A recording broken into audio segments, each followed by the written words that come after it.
Hi, I'm Brett. Today I got a video update on a turbo upgrade on the MX5. So make sure you watch this video for some great info at the end that will help you learn a little bit more about the options for this model.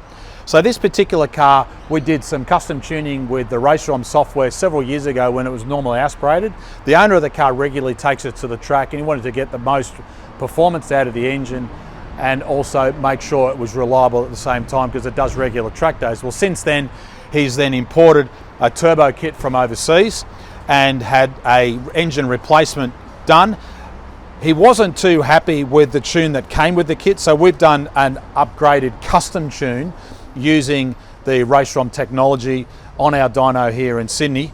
And you can see the way the kit's fitted. It's got some good custom parts with it. It's a little bit of other maintenance and repairs and minor modifications that will make it a lot better, but you can see just some of the things he's done to try and reduce some of the radiant heat.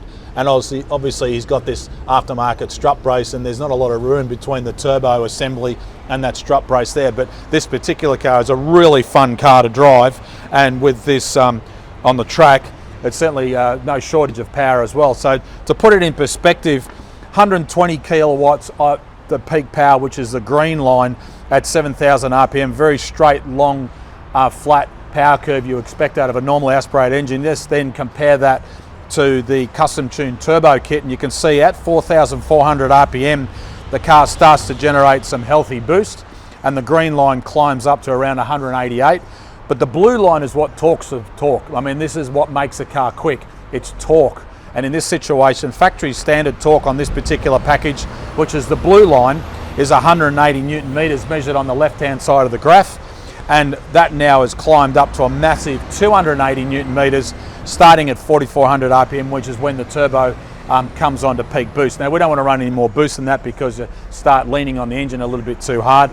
And you can see as it approaches 5,500 RPM, the torque drops off. That's just out of flow and capacity of the boost control system and the ability of the turbo to maintain boost at that high engine RPM. So bottom line is more than enough power and torque for this car to turn the wheels at the track and have a lot of fun, and at the same time a reasonably modest improvement with a really good package of reliable upgrades that will make this car a really fun package to take to the track. And of course it is road registered for occasional use as well, but its main aim is at the track. So make sure you check out our other technical info at our website at mrttuned.com.au, where you can find out more of what we can do for the Mazda models. And of course, when it comes to custom tuning near you in Australia, contact us because we probably have a partner near you that we can help you with our reliable upgrades and performance packages.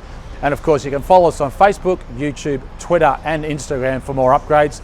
But we'll also do some more upgrades on these particular models in the future. This car will probably come back for a bit of a birthday as well, and we'll keep you informed. But for now, my name is Brett Middleton. Thanks for watching.